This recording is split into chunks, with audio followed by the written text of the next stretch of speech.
Regresamos a esta segunda parte de la capacitación de esta decimoquinta generación de buen gobierno. Queremos agradecer a la 4TV que ha continuado, nos ha dado mucha continuidad en las redes, nos ha puesto, digamos, ha pasado nuestras contribuciones de nuestros videos y demás en su canal. Entonces, pues desde este rinconcito cibernético le agradecemos su vínculo con nosotros.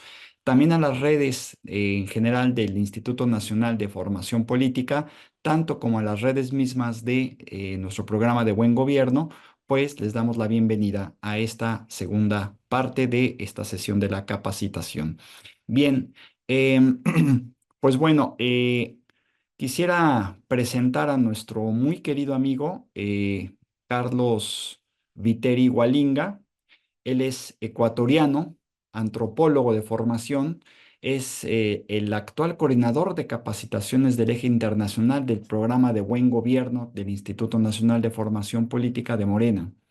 Es originario del pueblo quichua, de la Amazonia, y defensor de los derechos de los pueblos originarios.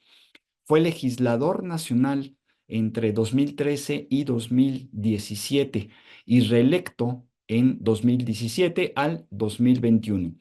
En 2015 fue nominado como uno de los 50 intelectuales más influyentes de Iberoamérica por la revista Es Global. Fue ministro de Estado en el gobierno de la Revolución Ciudadana, que encabezó Rafael Correa.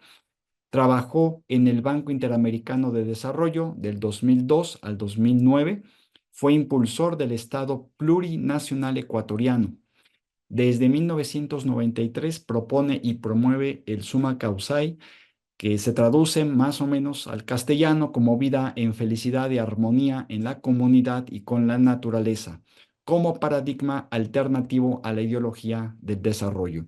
Ha publicado artículos editoriales y ensayos en periódicos, revistas y textos, y ha sido conferencista en foros y seminarios nacionales e internacionales. Actualmente reside en la Ciudad de México como exiliado político. Querido Carlos, pues ya sabes, esta es tu casa. Adelante, tienes la palabra. Ali Chishi Tukuyuna, Yapakushia Uni Kunan Kangunawon. Muchas gracias, querido Enrique. Qué gusto, queridos compañeros y compañeras, compartir con ustedes esta primera jornada de capacitación. Y pues para mí siempre es aleccionador y lleno de aprendizajes este, este diplomado, pues efectivamente el proceso que vive México es un proceso que ya se ha convertido en un referente a nivel internacional. Bueno, queridos compañeros y compañeras, yo voy a compartir con ustedes algunas de las experiencias importantes, transformadoras de algunas políticas públicas en varios países de nuestra América. Quisiera que por favor me ayuden con la presentación. Voy a comentarles de esas políticas públicas implementadas por gobiernos de izquierda en nuestra América. Y el propósito es compartir esas experiencias, no todas, evidentemente, puesto que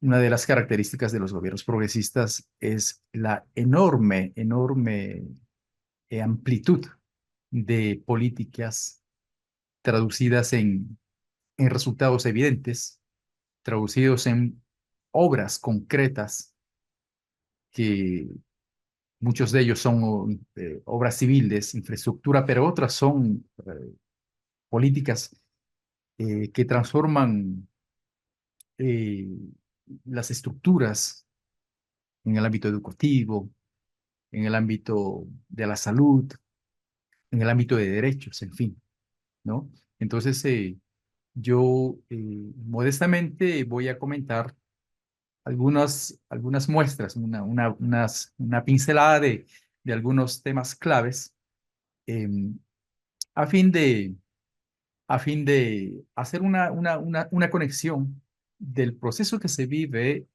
acá en México con la 4T y para identificar también, ver los enfoques, ver las conexiones que evidentemente se encuentran implícitas en estas políticas públicas, ¿no? Y también para ver los obstáculos, las amenazas que los gobiernos enfrentaron, al igual que eh, la 4T, ¿no? Los logros y también los retos que en todo proceso se dan, ¿no? Es muy importante conocer, hacer estas miradas, eh, donde encontramos convergencia, donde encontramos aspectos comunes, causas comunes. Y pues eh, a fin de conocer, por un lado, las amenazas que tuvieron y posibles traspiés o contratiempos o traiciones, ¿no? Que en un proceso de transformación también dejan saldos, eh, por decirlo menos, saldos terribles, ¿no? Como vamos a ver, ¿no? Sigamos con la presentación. Bueno, yo hablaba de la necesidad de identificar una visión común y de hecho que existen visiones comunes, enfoques comunes. Y qué mejor parafrasear aquello que Andrés Manuel explica esa visión común, ¿no? Atender a los más pobres es también ir a la segura para contar con el apoyo de muchos cuando se busca transformar una realidad de opresión y alcanzar el ideal de vivir en una sociedad mejor, más justa, igualitaria y fraterna. Esa visión de transformación, esa visión de establecer como opción, no excluyente, obviamente, la opción por los pobres, ¿no? Esa opción de alcanzar un ideal del vivir, una sociedad justa, una sociedad igualitaria.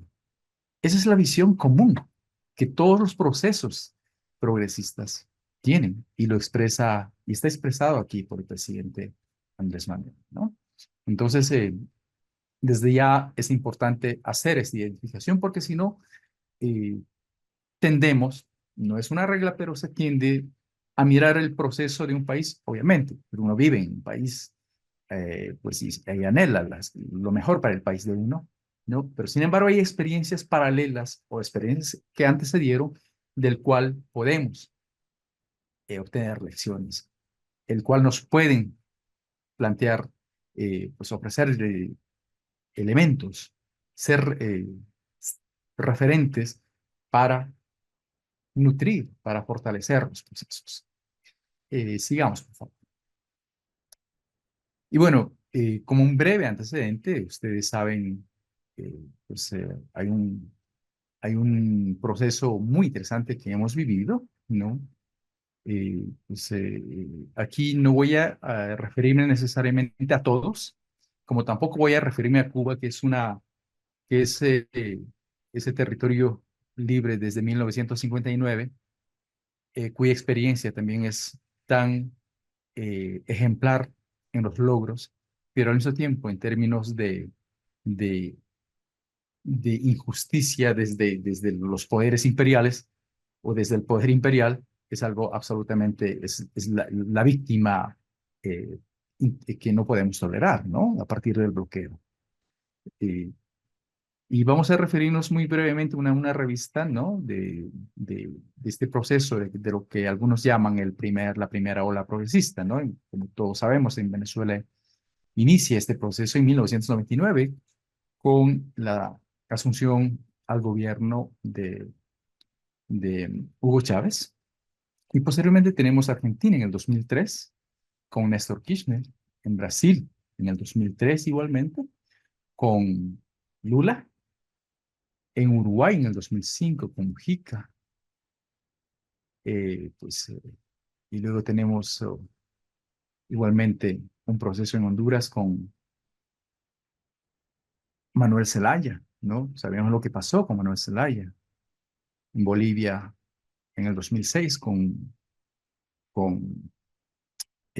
Evo Morales Ayma, En Chile tenemos pues, asunción de Bachelet, ¿no? En el 2006, en una coalición de izquierda. En Ecuador, el 2007, con Rafael Correa.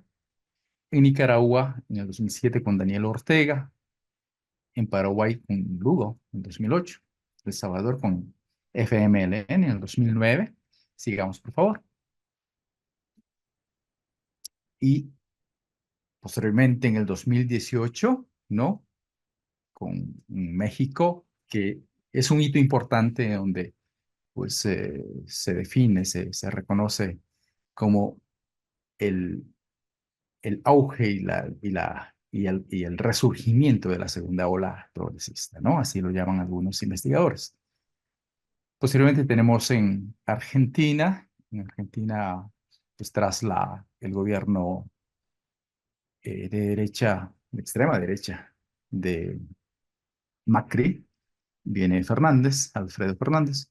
En Bolivia tenemos la recuperación del gobierno por parte de Luis Arce tras ese golpe fascista, ¿no? Que todos conocemos en 2020. Y luego tenemos este hecho también tan doloroso en el 2021 con Pedro Castillo, que definitivamente la derecha en el Perú y sus aliados a nivel internacional realmente hicieron la vida imposible, ¿no? Y ahora está injustamente en la cárcel, como todos sabemos, ¿no? Un proceso fallido. En Honduras en el 2022 con Xiomara Castro. En Chile igualmente en el 2022 con Boric, Gabriel Boric. En Colombia esa suerte de, alguien lo definió como el gran portaaviones en Sudamérica, portaaviones en el continente, ¿no? Que lo habían convertido a Colombia, pues donde ganó eh, Petro, ¿no? En el 2022. Y finalmente Brasil, una vez más, el tercer periodo de Lula, tras ser víctima de, de una brutal persecución en aplicación de lo que se conoce como el lawfare, ¿no? Sigamos, por favor. Entonces tenemos este como preámbulo y permítame comentar algo de Brasil, ¿no? De Brasil, que es un país eh, actualmente es la novena economía a nivel mundial, ¿no? Eh, y al inicio de su gobierno, Lula decía, al inicio de su tercer periodo, decía Lula que era la novena economía, no necesariamente porque Brasil fue creciendo, sino que más bien porque algunos otros países más bien retrocedieron. En fin, em, vamos a ver eh, el antecedente de cada uno de estos gobiernos, ¿no? Es un antecedente de crisis, de profunda crisis. En el caso de Brasil, antecede al gobierno de Lula un gobierno socialdemócrata, ¿no? Luis Enrique Cardoso, que desde la economía neoliberal se cataloga como un gobierno socialdemócrata que ordenó más o menos la economía, ¿no? Y que incluso se mantuvo en una línea de independencia respecto de las grandes potencias, particularmente Estados Unidos, al mantener una posición de alguna manera crítica frente a la propuesta del ALCA, ¿no? Pero de todas maneras, estamos en un Brasil con enormes desigualdades. Tengamos siempre presente que nuestra América, la que se conoce comúnmente como Latinoamérica, es conocido como la región más desigual del mundo, la región más desigual del mundo. Entonces, estamos ante un Brasil al inicio del gobierno de Lula de profundas desigualdades, de exclusiones, de una pobreza brutal al punto de que el discurso de Lula es el discurso para combatir el hambre. en Brasil para combatir el hambre. Y no nos olvidemos que apenas en el pasado gobierno de Brasil, este gobierno nefasto de este señor Bolsonaro, se evidenció y se fue un escándalo mundial. Niños que morían por inanición, niños que morían por desnutrición, de hambre en las comunidades amazónicas, ¿no? Entonces, en un país con una minoría absolutamente opulenta. Y Lula apunta a aquello, con ese enfoque común, apunta hacia ese sector pobre, apunta a los excluidos, ¿no? Y no solamente, o sea, apunta como en términos prioritarios, porque un gobierno evidentemente tiene que mirar todo lo que requiere un país, en términos económicos, en términos de, de servicios eh, fundamentales, de derechos fundamentales y servicios básicos, pero también tiene que ver el contexto internacional, la política internacional, en fin, ¿no? Entonces, como asume como prioritario, ¿no? El combate a la pobreza, el combate a la pobreza y a las desigualdades, y establece programas sociales, ¿no? Que busca justamente, em, eh, pues, hacer justicia a un sector muy grande de la sociedad, pero al mismo tiempo buscar esa recuperación económica ya desde la perspectiva macro, ¿no? Una de las políticas importantísimas que destacamos es el programa que se denomina Bolsa Familia, que es más o menos una entrega, transferencias mensuales por familia, ¿no? Se debate mucho respecto de que si estas políticas son asistencialistas, si estas políticas, el origen de estas políticas, en fin, pero en la real política, cuando un gobierno tiene la opción por los pobres, como lo tiene México, como lo tiene Andrés Manuel, y que se expresa en esa maravillosa frase que dice, por el bien de todos, primero los pobres.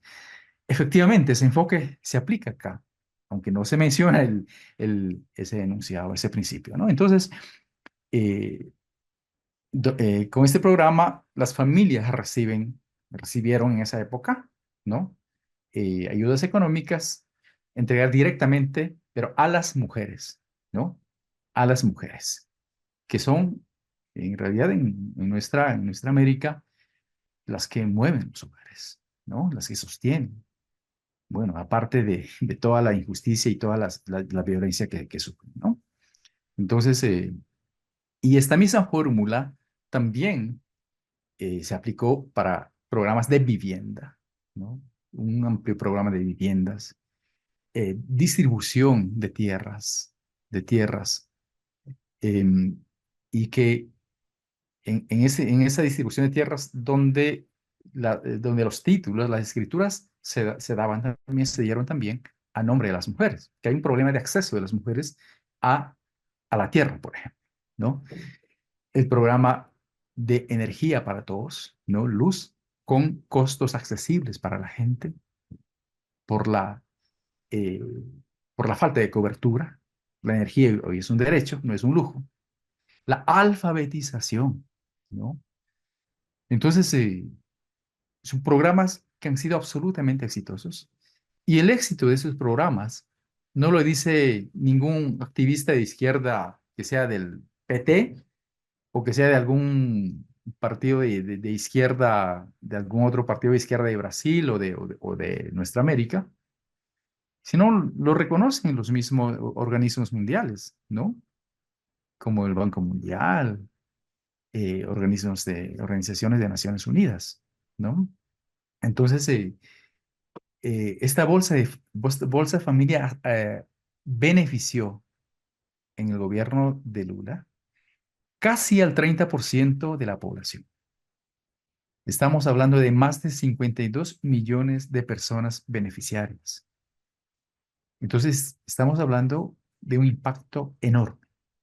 Esos impactos que se dieron en beneficio de los más pobres son parangonables con México, ¿no? Porque estamos hablando de países en población y en extensiones más o menos cercanos, ¿no?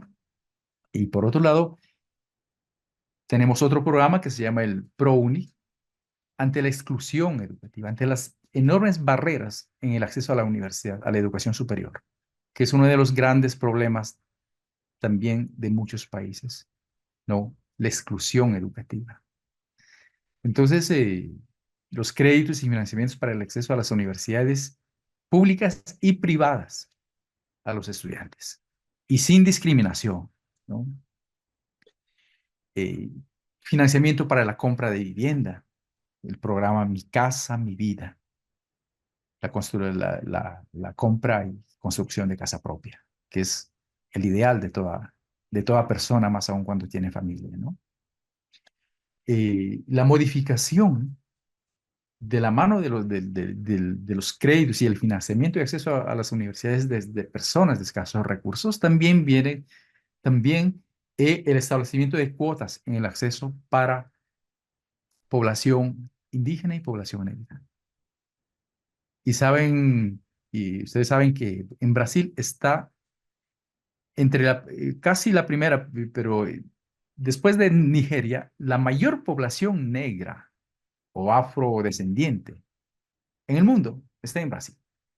Entonces, y toda la discriminación que sufren, y al igual que, que las personas indígenas. Entonces, se establecen las políticas de acceso, de incorporación de estudiantes de estos sectores sociales.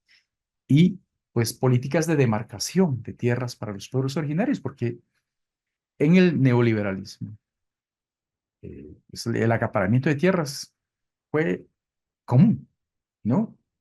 Y en Brasil estamos hablando de un acaparamiento de miles y miles de hectáreas, ¿no?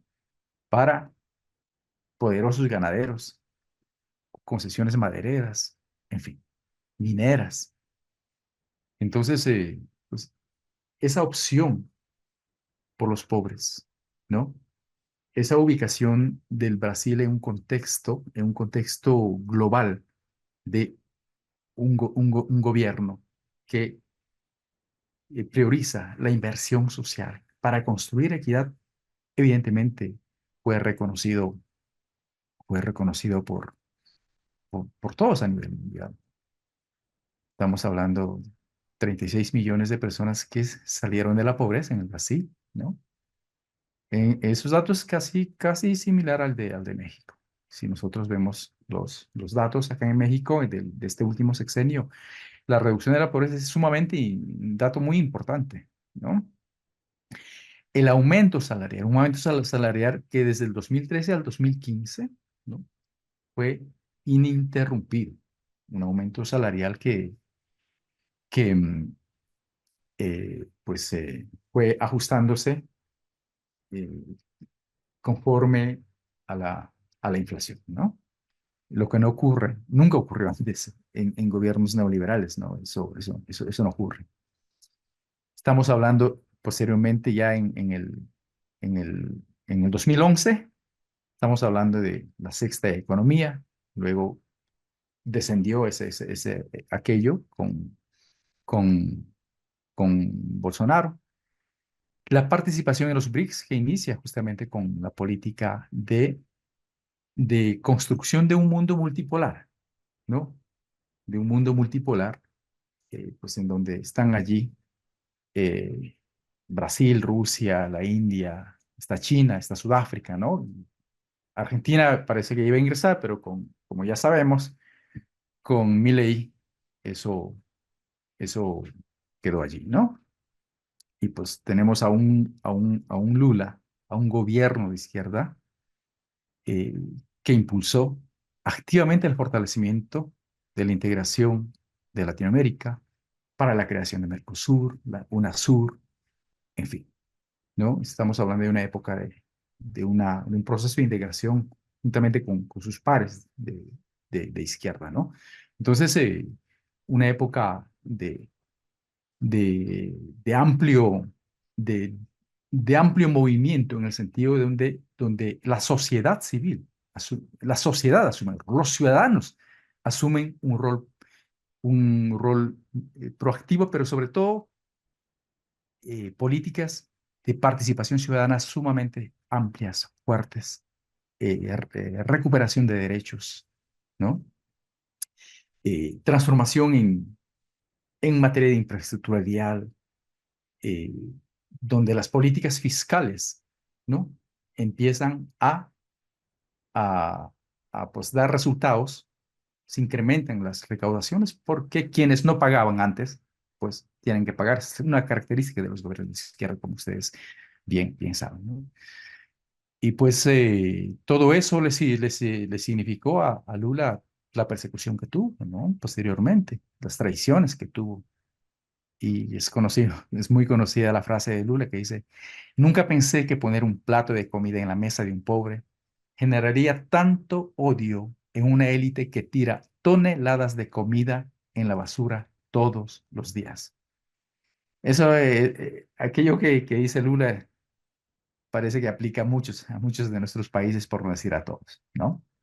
Entonces, aquí podemos evidenciar en la política, en estos programas, hay muchos otros más, evidentemente, como ya les comenté, ¿no?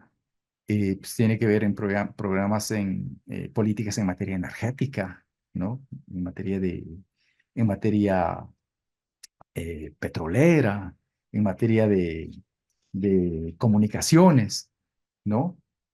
Donde el Estado se fortalece.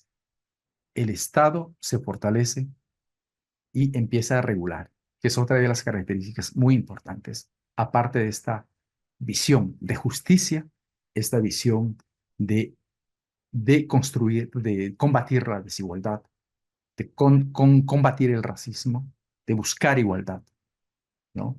Entonces, eh,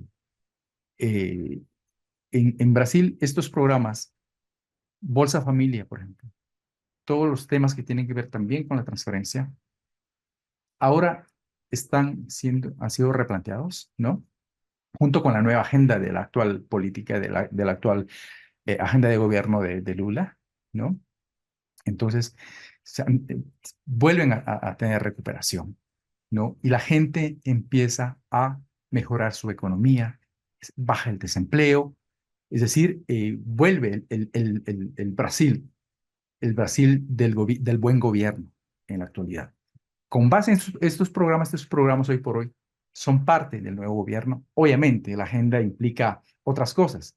Como dice Lula, tiene que reposicionar en el contexto global a Brasil, después de todo el retroceso que hubo en la época neoliberal, ¿no? Que entre otras, por ejemplo, eh, Brasil con Bolsonaro eh, llegó al riesgo de perder su membresía y su derecho de voto en varias instancias de las Naciones Unidas, incluyendo el Consejo de Seguridad, ¿no? Entonces, todo eso implica una nueva política de reposicionamiento del Brasil, aparte de un discurso ambiental sumamente fuerte, ¿no? Un discurso ambiental realmente importante que está llevando adelante para la protección de la Amazonía, vinculando a justicia social, ¿no? Vinculado a justicia social. Entonces, eh, vemos cómo estas políticas, entre otras, tienen continuidad y se suman a la nueva agenda de gobierno en Brasil, ¿no? Y ese es el proceso, uno de los procesos de izquierda pues, que se vuelven ya referentes, al igual que el proceso de México en nuestra América. Sigamos, por favor. Y, asimismo veamos brevemente en Brasil, ¿no? Brasil, pues estamos hablando de la llegada a la presidencia de Néstor Kirchner, ¿no? Eh, pero veamos qué era el Brasil de antes de Néstor Kirchner, ¿no? Es el movimiento, el peronismo. Es un movimiento, es una fue un gobierno claramente de izquierda, ¿no? El de Néstor Kirchner. Luego, pues, eh, continuado por Cristina, esposa de Néstor, que también en elecciones democráticas fue nombrada, destinada a presidente, ¿no? Elegida presidenta. Entonces, estamos hablando de una Argentina que eh, es- estaba asfixiada por esa crisis bancaria, crisis bancaria que se llamó el corralito, ¿no? Toda la crisis bancaria que ha significado que los bancos se apropien de los ahorros de los ciudadanos, ¿no? Hagan suyo para resolver sus negocios. O sea, yo creo que entre las peores cosas que la especie humana pudo haber creado son los bancos. De tal manera que, pues, aparte de enriquecerse con dinero ajeno, ¿no? Se apropian. Y en el caso de, de Argentina fue eso, ¿no? El gobierno de Menem, esta política del corralito que significó este atraco de los fondos de los ciudadanos para salvar a los bancos, ¿no? Y establecieron esta política en ese marco que los ahorristas no podían, tenían un límite para sacar del cajero, o o sea, para retirar sus ahorros, ¿no? Eh, de alrededor de 200, de 287, no, estoy mal, de $250. $250 podían sacar como límite, ¿no? En un mes, cada familia, ¿no? Entonces, una cosa es terrible. Entonces, ¿por qué estoy hablando de esto? Porque veremos que en cada periodo previo a un gobierno de izquierda, ese país estaba en una crisis terrible, ¿no? Y si había esta crisis, ya podemos imaginarnos los niveles de pobreza. Y es por eso que una de las primeras políticas en Argentina de Néstor Kirchner es justamente este enfoque de combate a la pobreza, el combate a la desigualdad, ¿no? Y establecen programas de desarrollo humano, económico y social, apuntando al empleo, a la inclusión social, ¿no? Creación de cooperativas de trabajos en sectores vulnerables, en las villas miserias, como denominan allá, ¿no? Igualmente, pero estos programas de transferencia, ¿no? En el caso de Argentina, estamos hablando de la asignación universal por hijo, que a cada familia en situación de pobreza, ¿no? Obviamente, por cada hijo menor de 18 años para que se asegure la educación, la salud y demás derechos, ¿no? Alimentación, etcétera. Un programa igualmente muy, muy exitoso. Eh, un programa para jóvenes sin trabajo. En esas épocas de crisis, entre los sectores más golpeados son los jóvenes. La gran mayoría de jóvenes que no pueden encontrar trabajo, ¿no? O no pueden estudiar, o que pues tienen escasos ingresos, son explotados, ¿no? Entonces, este programa Progresar, justamente pensado en los jóvenes entre 18 y 24 años que no tenían trabajo, que no estudiaban, tenían bajos ingresos, con el que les proporcionan becas, ¿no? La finalización de sus estudios, la adquisición de su título universitario, ¿no? De una carrera profesional, en fin, un programa que pues tenía este enfoque a combatir esta exclusión, este impacto del neoliberalismo en sectores claves de la sociedad.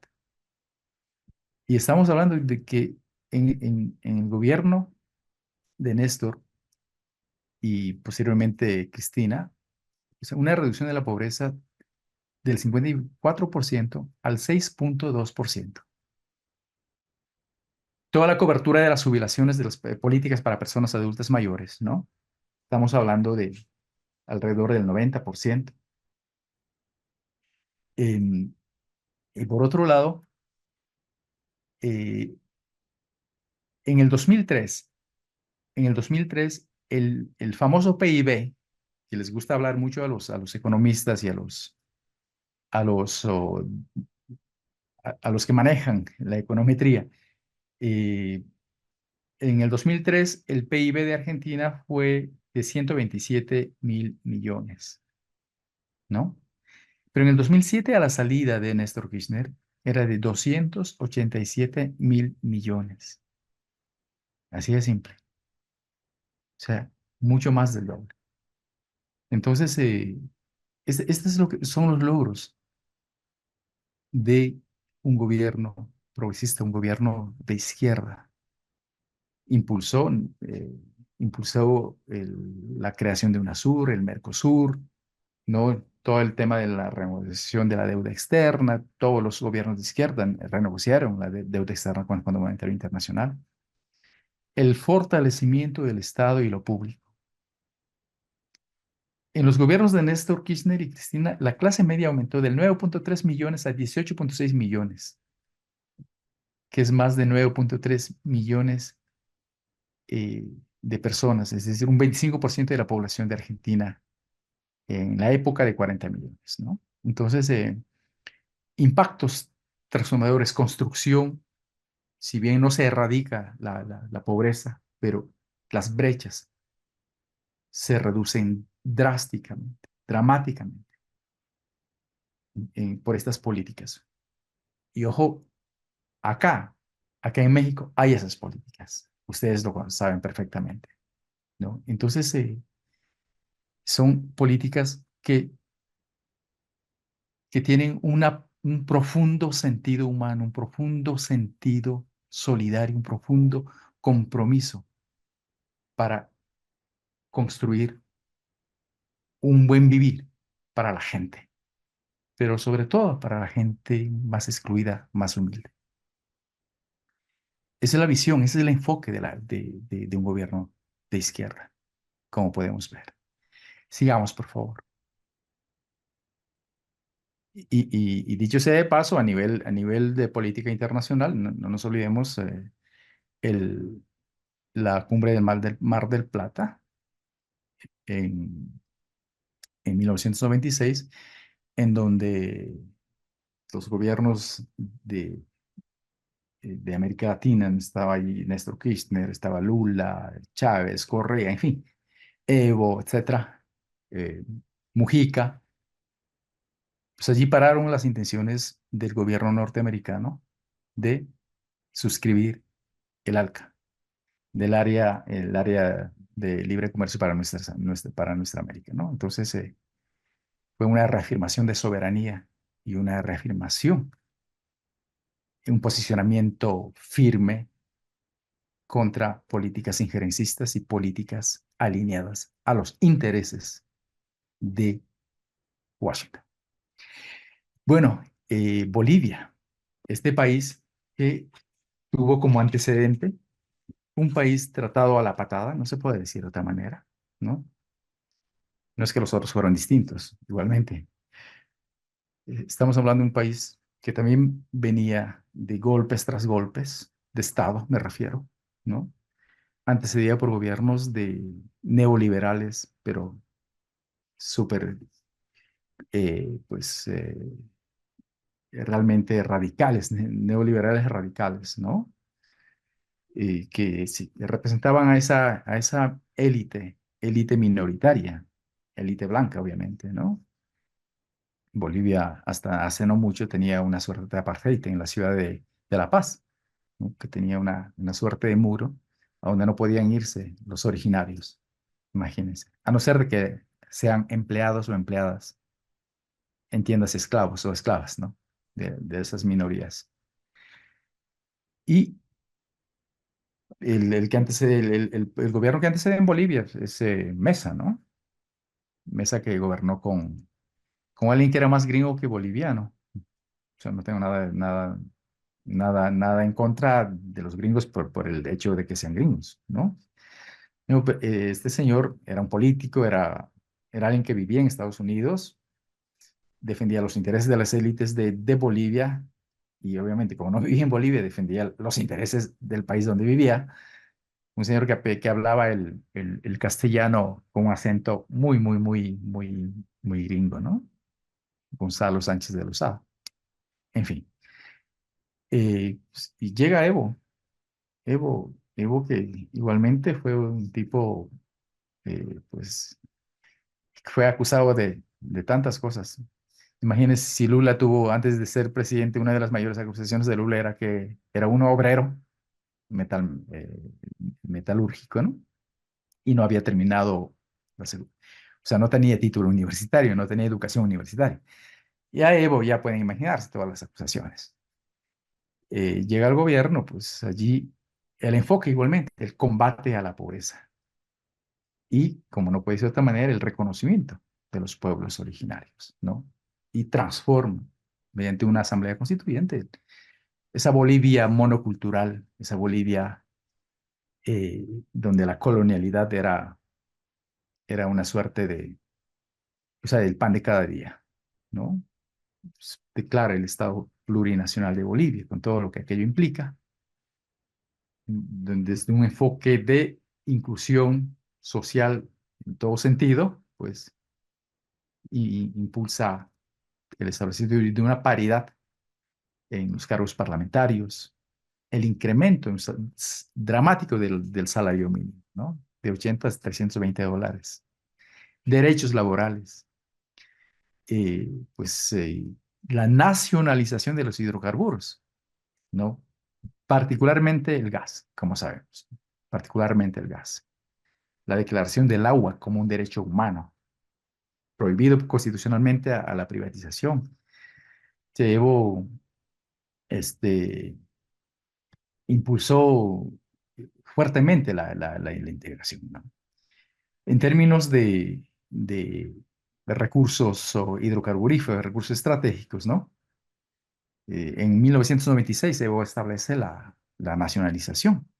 Y en esa época los ingresos que el país se recibía eran 550 millones.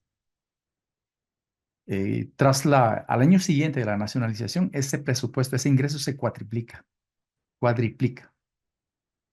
alrededor de 2.000 millones.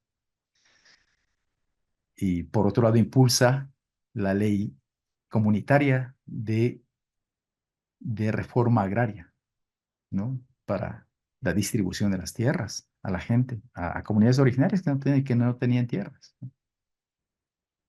Y en la política de combate a la pobreza también Evo implementa las políticas de transferencia directa, ¿no? Pues para cubrir pensiones dignas a todas las personas jubiladas, eh, el bono para niños y niñas, el bono Juancito, el bono para el programa para mujeres embarazadas, programas de erradicación de analfabetismo, eh, programa de atención oftalmológica a miles y miles de personas, y el crecimiento de la inversión pública en Bolivia, pues realmente es dramática el crecimiento de inversión pública, ¿no? Eh, Luego tenemos infraestructura vial, incremento de recaudaciones, que son políticas progresistas que podemos ver en muchos países con gobierno progresista, ¿no? Y los resultados son evidentes.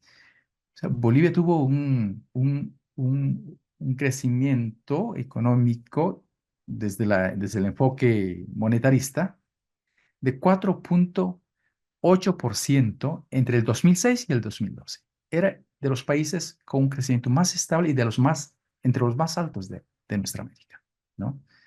Eso fue lo que obró la política del MAS, ¿no? Del gobierno del MAS con Evo Morales, ¿no? Y pues, bueno, posteriormente sabemos lo que pasó con el golpe y actualmente está Arce, ¿no? Arce fue ministro de Economía de Evo, no nos olvidemos. Entonces,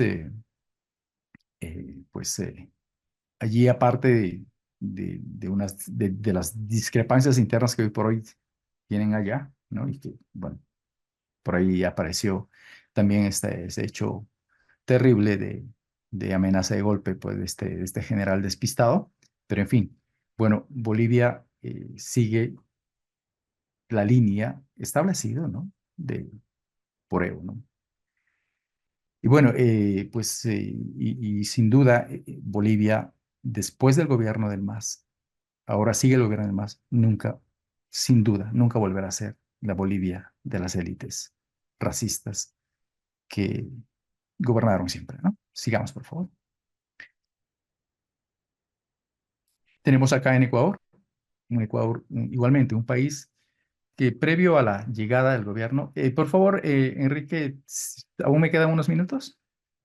Sí, adelante, adelante. Ok.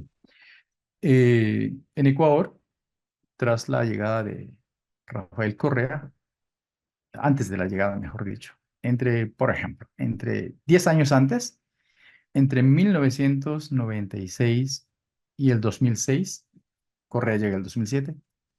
¿Saben cuántos gobiernos pasaron? 7 gobiernos. Se supone que en Ecuador cada periodo de gobierno es de 4 años. 7 gobiernos, ¿no? Eso fue ha sido la demostración más contundente del fracaso del neoliberalismo, del fracaso de las élites, de la ceguera de las élites por sus intereses de grupo, ¿no? Eh, el permanente engaño al pueblo, ¿no? Porque cada uno de esos gobiernos, entre comillas, cayeron, obviamente, provocados por movilizaciones populares, ¿no? Levantamientos. Entonces pasaron 7. Imaginemos qué país puede construirse, puede medianamente llevar una política decente con tal nivel de inestabilidad. Ninguno, absolutamente ninguno. Entonces, cuando llega Rafael Correa, lo que hace es igualmente lo que ocurrió en Bolivia, ¿no? Em, una asamblea constituyente también se declara el Estado plurinacional y adopta el paradigma del buen vivir, summa causa. En Bolivia Evo lo propio, ¿no? Con el summa camaña, igual summa causa, el bien vivir, como le llaman, traducen allá. Y enfoca en el combate, igualmente políticas de combate a la pobreza, ¿no? Entre todo una política integral, se- quiero señalar esto del combate a la pobreza, ¿no? Que es una constante, ¿no? Que es una constante en términos de prioridad, ¿no? Que no excluye otras, ojo, no excluyen otras políticas en los distintos ámbitos, ¿no? Y igualmente los programas de transferencias directas a familias en situación de extrema pobreza, ¿no? Para mejorar las condiciones de vida, ¿ya?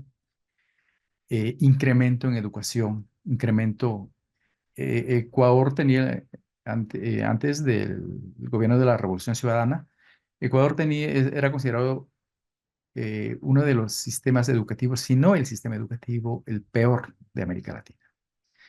Entonces destinó un importante eh, presupuesto para transformar la educación, el sistema educativo en todos los niveles, desde la primaria hasta el superior, ¿no? Por eso que en Ecuador, ciertos dueños de algunas universidades, entre comillas, allá nosotros les llegamos a denominarles las universidades de garaje, ¿no? Pues lo tienen jurado a Rafael, ¿no? No, no lo quieren. Por eso las universidades de derecha, de las universidades privadas, son más, son más a la derecha, ¿no? Entonces, una transformación del sistema educativo con todos los mecanismos de inclusión, pero en ese tiempo de ampliación de la infraestructura educativa, una transformación total de la educación, ¿no? Una transformación de las miles de escuelitas que se llamaban unidocentes a escuelas que se denominó las escuelas de milenio, que eran escuelas totalmente equipadas con docentes pues muy capacitados, con transporte escolar, alimentación escolar, cuadernos, útiles escolares gratuitos, uniformes gratuitos, en fin, una revolución, pues como su nombre lo indica. Un crecimiento sostenido igualmente del 3,9% en todo el gobierno, en toda la década, ¿no? Eh, los ingresos, el cobro de impuestos, ¿no? Las recaudaciones, la política fiscal que empezó a cobrar a los que nunca pagaban impuestos. Empezaron desde los bancos. Los bancos en Ecuador declaraban cero utilidades. Los bancos empezaron a pagar. Por eso que las élites no le perdonan a Rafael Correa, porque por primera vez tuvieron que pagar impuestos, ¿no? E inclusive, y allí, dicho sea de paso, se hizo un referéndum para prohibir que cualquier persona que quiera tener funciones públicas o que quiera participar en elecciones no debe tener patrimonios, recursos, ni relaciones, ni intereses en las guaridas fiscales. ¿Y quiénes los tienen? Los banqueros. ¿Y cuántos? Y la minoría de 200 empresarios que hay en ese país, ¿no? Muy económicamente muy poderosos que sacan sus recursos a las guaridas fiscales. En fin, pues estamos hablando igualmente un incremento importantísimo de los derechos del salario básico, el fortalecimiento del Estado. Por primera vez se crean las empresas públicas en Ecuador, ¿no? Empresas públicas en telecomunicaciones, empresas públicas en hidrocarburos, empresas públicas en distintas áreas, ¿no? Se prioriza lo público, se prioriza lo público. El fortalecimiento del Estado, el Estado, su capacidad, su potestad reguladora, ¿no? Y pues al mismo tiempo una política soberana de integración entre los países de nuestra Latinoamérica, de nuestra América, impulsa la creación de UNASUR. De hecho, Quito fue la sede de UNASUR. Luego vino el Basofia Lenín Moreno para desmantelar aquello, ¿no? El fortalecimiento de CELAC, el ALBA, en fin, ¿no? Entonces, y uno de los temas también que los vecinos del norte se lo tienen jurado a Rafael, es que se expulsó a la base militar norteamericana de, de tierras ecuatorianas. Estaba establecido en Manta. Se los sacó de inmediato. En fin, estamos hablando de una reducción de la pobreza del 64% al 16,4% de la pobreza. Una reducción dramática, reconocido no por socialistas o comunistas de algún otro lado, sino por organizaciones financieras internacionales, todas estas transformaciones, todos estos logros, ¿no? Entonces, igualmente, Rafael señalaba que la insultante opulencia de unos pocos en América Latina, al lado de la más intolerable pobreza, son también balas cotidianas en contra de la dignidad humana. Este discurso contra la pobreza, esta visión contra las desigualdades, las injusticias, resulta común. Eso es lo que está en juego en todos nuestros países. Y eso es lo que no les interesa a los neoliberales, a las élites eh, criollas, ¿no? Sigamos, por favor. Y en ese marco, pues brevemente, yo hice acá es un punteo muy poco, ustedes saben la, la enorme pues amplitud de las políticas aquí en México, ¿no? Que incluyen temas de combate a la corrupción, con esos principios maravillosos que ustedes conocen mucho más que yo, toda la política anticorrupción, la bandera de la anticorrupción, ¿no? Pues que lo ha tomado la Cuarta Transformación y que debe seguir como una de las banderas o como la bandera. El fortalecimiento del Estado y lo público, el país con bienestar, los derechos fundamentales, la autosuficiencia o soberanía alimentaria, la cohesión social, derechos humanos, cultura de paz, igualdad sustantiva, seguridad integral, nuevo paradigma de seguridad que es realmente espectacular, participación ciudadana, sostenibilidad, soberanía energética, conectividad, fortaleza de la economía interna, de la economía pública, ¿no? Antes que frente al mercado, la ciencia, en fin, ¿cuántos otros ámbitos pues en los que se organiza la política pública? Estos son apenas unos cuantos, ¿no? Es mucho más amplio. ¿Y qué vemos también en los gobiernos de nuestra América, los gobiernos de izquierda? ¿No? El tema de la seguridad. El tema de la seguridad ha sido uno de los temas también ejes en los gobiernos. Aquello que aquí el Plan Nacional de Desarrollo 2019-2024 define como el nuevo paradigma de seguridad. En otros países tienen otros términos, pero los enfoques son los mismos, de mirar integralmente, no desde una perspectiva militarista, ¿no? Donde que el eje constituyen los derechos humanos, ¿no? Y pues de ahí tenemos los 9 programas que constan en el plan de gobierno de la Cuarta Transformación 2019-2024, que ustedes conocen mucho, mucho más que yo, y que tienen mucha parecido, mucha proximidad con las políticas que acá pues compartí con ustedes, ¿no? Y que hace que este proceso de transformación sean procesos de nuestra América, procesos que no están divorciados de lo que ocurre en otras regiones, en otros países, y sobre los cuales podemos hermanarnos, podemos aprendernos, podemos nutrirnos, ¿no? Y que hace que ningún proceso es aislado del resto, ¿no? Y que hace también que, eh, que esto que se ha dado por llamar como eh, las olas progresistas, pues pasen a ser algo más que olas progresistas, ¿no? Que pasen a ser realmente océanos con felicidad perpetua, con justicia permanente, ¿no? Porque, y no este ir y venir, ¿no? Este ir y venir porque las olas van y vienen, ¿no? Y si, ¿qué ocupa el espacio cuando una ola va?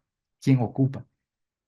Cuando, en términos políticos, pues sí, lo que debe ocupar es la vida, el ser humano, y su felicidad, su bienestar, su dignidad, su paz, su libertad y su buen vivir, ¿no? Entonces, eso es lo que yo muy brevemente pues, quería compartir con ustedes, queridos compañeros y compañeras. Y estos procesos tienen adversarios muy poderosos, adversarios, algunos, o sea, algunos creen que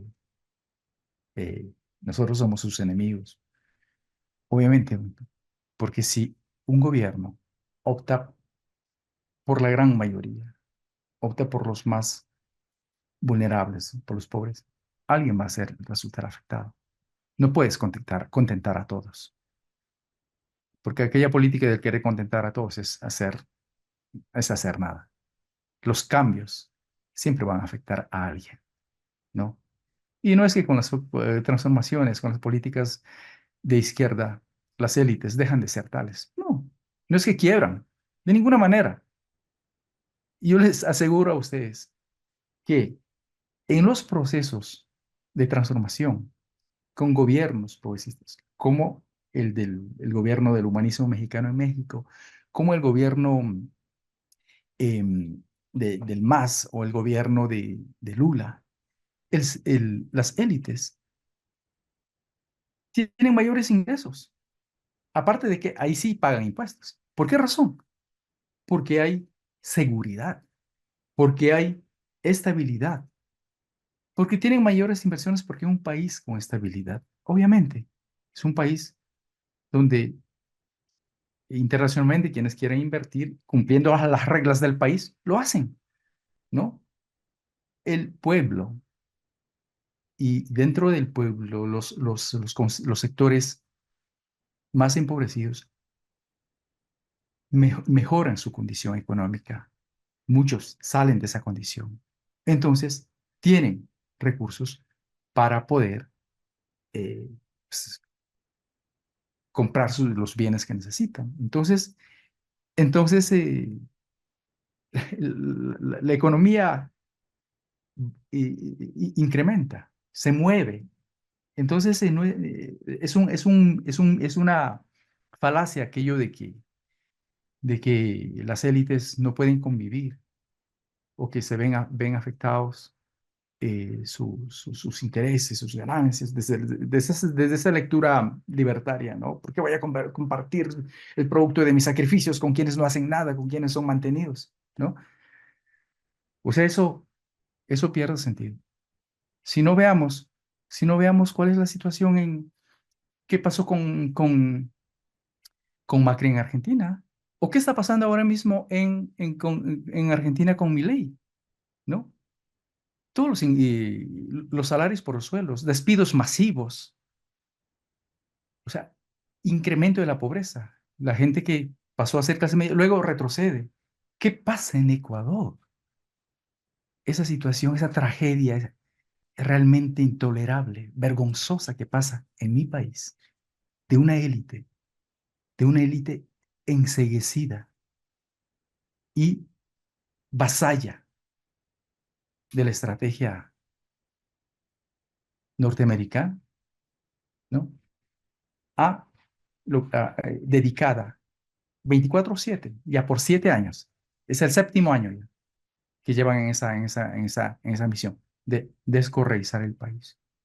Y tenemos un país destrozado en todos los sentidos, en todos los sentidos. Ahí está, ¿no? Ahí están las élites. Y el tema es que las élites, la oligarquía latinoamericana, es una oligarquía feudal que pretenden a nuestros países como sus haciendas. Se pretenden mandamases. O sea, ni siquiera hay una evolución eh, cognitiva o mental que, que se posicionen como un sector de gente muy potentada económicamente en Estados Unidos y Europa dicen, queremos pagar más impuestos, ¿no? Hay algunos que dicen, queremos pagar más impuestos. No. En nuestro país dice, queremos que nos exoneren impuestos, ¿no? Queremos escudos fiscales. O sea, no quieren, pero sí se llevan sus patrimonios, no siempre bien habidos, no siempre bien habidos, todo lo contrario, a las guardias fiscales. Entonces el tema es que como pretenden a nuestros países sus haciendas, si no están ellos en ese maridaje del poder político y el poder económico, si no están ellos, no está nadie. Nadie sirve. O sea, tener secuestrados los países, esa es lastimosamente tenemos una, hay la élite latinoamericana, ¿no? En la que se incluye la prensa, es una élite realmente feudal. Y eso está en juego y es por eso que, imagínense la propuesta del plan C. O sea, la propuesta del plan C es una propuesta, o sea, que es, que vale, que es aplicable a toda Latinoamérica, a toda nuestra América, ¿no? Y ese rol que juegan la administración de justicia, pero al mismo tiempo en donde, en donde encuentran toda la legalidad, ese matrimonio, empresas, partidos políticos. Es decir, eh, la visión política, el planteamiento político del proceso de la 4D realmente, aparte de visionario, realmente es un referente y que debe ser aplicable a otros procesos progresistas, a otros procesos de cierre de nuestra América. Queridos compañeros y compañeras, yo quedo hasta ahí. Gracias por soportarme. Querido Carlos, muchas gracias. Bien, pues vamos a pasar a las preguntas y respuestas. Nada más quiero hacer un comentario en cuanto a las manitas levantadas. Recuerden que lo estamos haciendo por la vía del formulario, lo cual pues nos ayuda mucho a gestionar justamente las participaciones y hacerlas un poco más democráticas. Hace unos minutos teníamos un corte de 512 participaciones, lo cual les agradecemos. Entonces no va a ser posible que desde luego pasen todas, pero vamos a pasar unos bloques de tres en tres, por favor. Y ya tengo aquí a los primeros tres. Bárbara Leonor Cabrera. Sí, aquí estoy. Adelante, en lo que te vemos. Adelante, adelante, por favor. Muchas gracias. Minuto y Pues medio. primero saludarlos rápidamente a todos, felicitar al ponente por tan valiosa participación y que bueno, nos felicito también a todos nosotros por estar aquí este día, que bien pudiéramos abarcar algunas otras cosas al ocio, pero que nos estamos formando y estamos interactuando. Bien, mi pregunta es desde la perspectiva del ponente, ¿cómo volver a dar el viraje a la izquierda, al progresismo, en el caso argentino, donde Javier Milei vemos que es ultraderechista, que ha estado desmantelando al Estado y regresando las cosas a un Estado en donde no es nada idóneo? ¿Y cómo podemos apoyar desde México a nuestros hermanos argentinos? Esa sería mi pregunta para el ponente. Gracias, Carlos, de antemano por tu respuesta. Vale, muchas gracias. Vamos a pasar a otros dos compañeros participantes. Miguel Ángel Miranda. Miguel Ángel Miranda, ¿andas por ahí?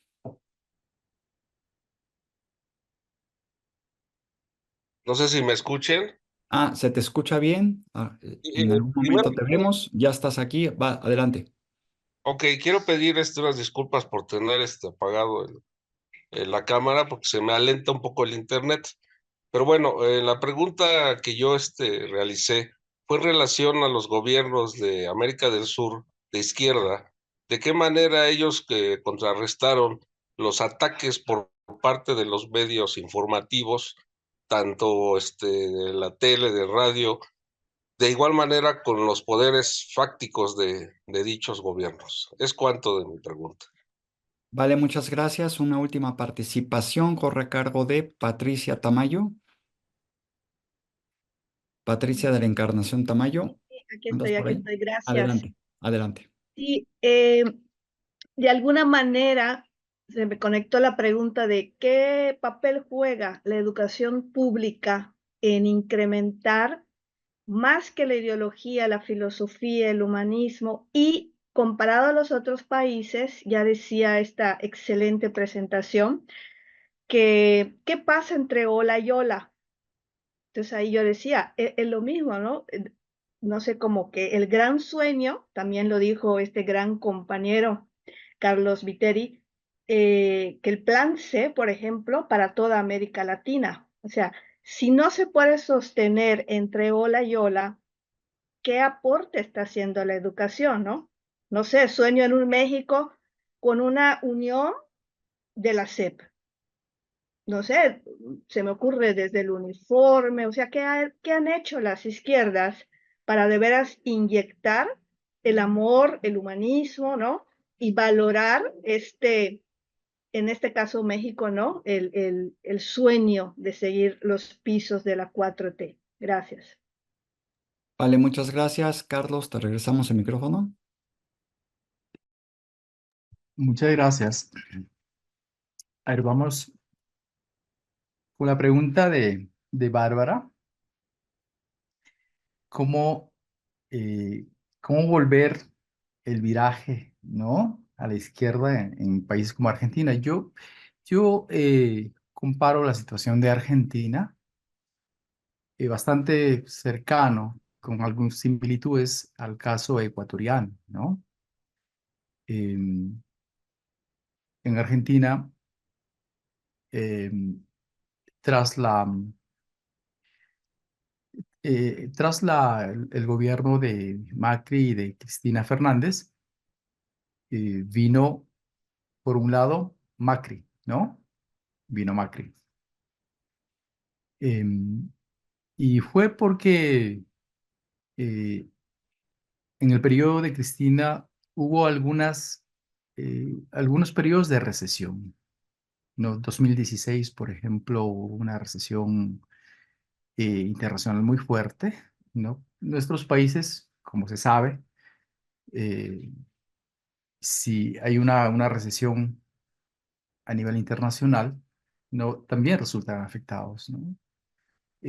Por ejemplo, para los países exportadores de petróleo, si cae el precio del petróleo, afecta la economía de los países, ¿no? Y así hay otros temas. Entonces, en el gobierno de Cristina se dieron esos sacudones y eso significó que el crecimiento, el nivel, la estabilidad en el crecimiento que tuvo en el gobierno anterior de Néstor, pues fue menor, inclusive eh, en 2 años fue negativo de los 2 últimos años. ¿Y qué pasó ante eso? Eso se reflejó ya en los niveles de vida, ¿no? En las políticas. Entonces, ante eso, ¿cómo reaccionaron los electores? Pues, votando por Macri, ¿no? Y la gente experimentó cómo era la situación Macri neoliberal, ¿no? Y luego, pues vino Alberto Fernández. Alberto Fernández que tenía toda la oportunidad de acumular todas las lecciones de dos gobiernos peronistas anteriores, ¿no?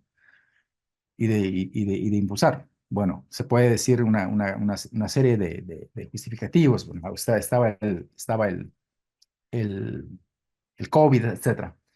Pero, pero mucho se dice de Alberto Fernández, de sus políticas tibias, ¿no?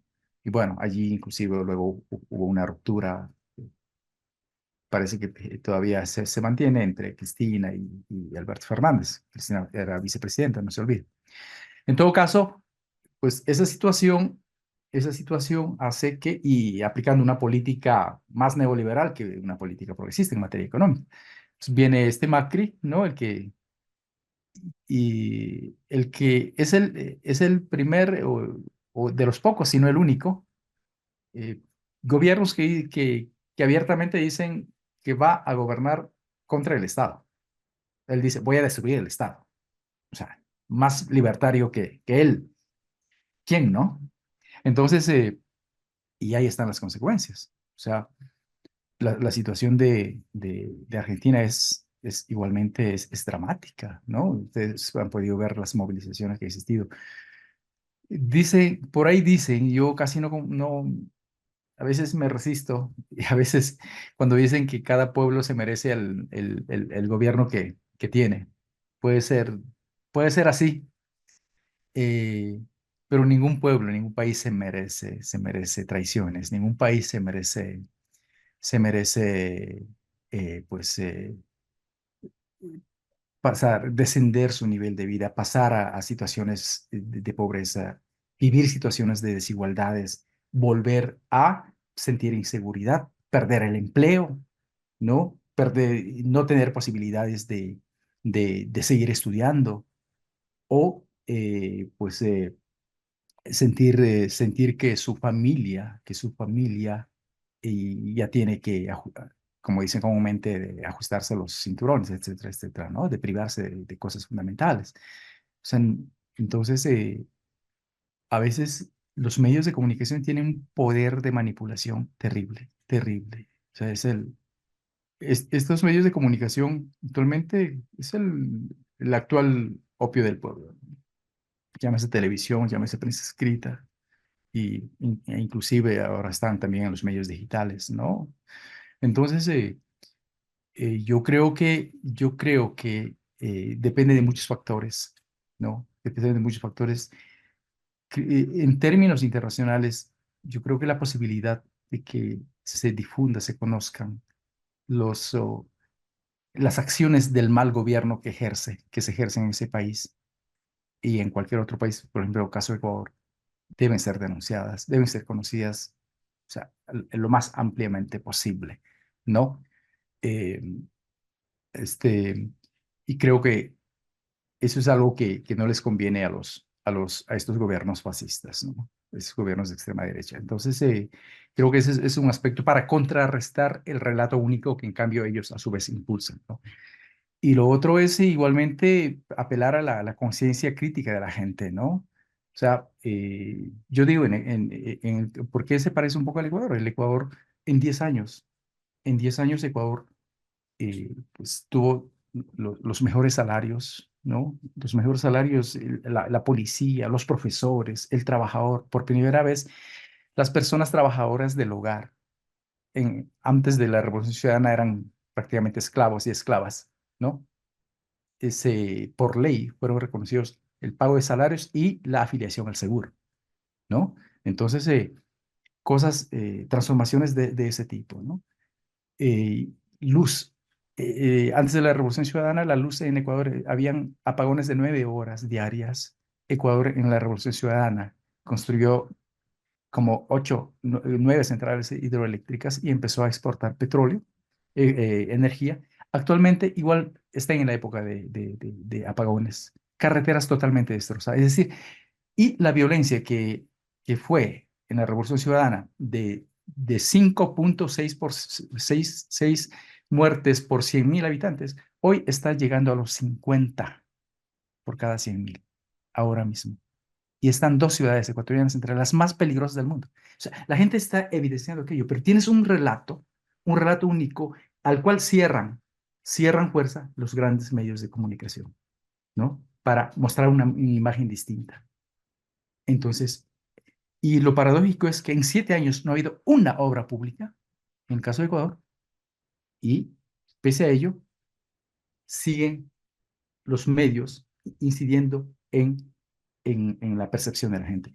Entonces, lo propio ocurre en Argentina. Entonces, yo creo que el tema de difundir los actos de mal gobierno que están allí, lo otro, la solidaridad con la gente, con los pares, con las organizaciones, con los movimientos civiles, sociales, ¿no? Creo que ya es un buen paso, un tema importante. Debatir los problemas de esos países acá, creo que es un tema muy importante, ¿no? Lo otro, el tema de los ataques de los poderes fácticos. Los medios de comunicación son parte de los poderes fácticos, ¿no? Eso no hay vueltas que dar. Entonces, en el, es a nivel, es realizar una contracomunicación, ¿no? Por ejemplo, en Ecuador, Correa hacía cada sábado, dedicaba toda la mañana a informar lo que hacía en la semana. Y en ese informe explicaba en términos pedagógicos eh, la situación económica del país y a nivel internacional, las políticas que se estaban transformando, y desmentía cada cosa que la prensa mercantilista señalaba, cada cosa, ¿no? Y algo, inclusive, de mayor potencia lo hace Andrés Manuel. Esa es la forma de combatir a esos poderes fácticos, a esos medios de comunicación que, que son una suerte de sicarios y mercenarios a sueldo. En Ecuador les decían sicarios de tinta, ¿no? Que tienen, que tienen, que son familias, que se sienten el derecho de destruir la honra de cualquiera, sin rendir cuentas a nadie. Y establecer normas, ¿no? A los medios de comunicación les fastidia enormemente que haya una ley que los regule, porque dice, se atenta contra la libertad de expresión. Y a las leyes que regulen los procedimientos éticos, le dicen, la ley Mordaza, ¿no? Dictadura. Entonces, hay que regular. El Estado tiene que regular a los medios de comunicación. Yo creo que es la forma de combatir a los poderes fácticos. O sea, los poderes fácticos están allí, esos grupos económicos, esas grandes corporaciones que, que, que tienen sus tentáculos en los partidos políticos de derecha. Entonces, la lucha para separar, establecer en base a normas claras, fuertes, la separación de esos intereses, ese juego de intereses, yo creo que es sumamente importante, ¿no? Y por otro lado, pues la educación. Obviamente, la educación es sumamente importante, ¿no? Para inyectar los valores, para transformar una cultura de violencia, para transformar una cultura racista, de desigualdades, una cultura de patriarcado, pues que nos ponen todos los días en la televisión, en fin. eh, yo creo que hay que perseverar en esa transformación del sistema educativo. No en vano, no en vano, la nueva escuela mexicana ha tenido la oposición que ha tenido. Yo creo que eso tiene que seguir su curso, consolidarse, profundizarse, radicalizarse, ¿no? En la construcción del segundo piso, creo que es sumamente importante, ¿no? Y la educación pública en todos los niveles, ser la educación de excelencia, ¿no? Creo que eso es un tema muy, muy importante, de tal manera que los chicos pues, asuman, vayan adquiriendo los valores, los principios del humanismo mexicano, de la solidaridad, ¿no? De la necesidad de ser actores en la construcción de un país mejor, de un mundo mejor, ¿no? Creo que hay que perseverar en eso, porque la victoria de la 4T implica que el pueblo mexicano dijo que sigue este proceso de transformación y le dio esa confianza y ese voto abrumador, contundente. Así es que, con esa misma fuerza que se pronunció el pueblo, es deseable que pues continúe este proceso y sin duda lo va a hacer y yo tengo toda la confianza de que el gobierno de Claudia va a ser un gobierno excepcional, además, que es la revolución.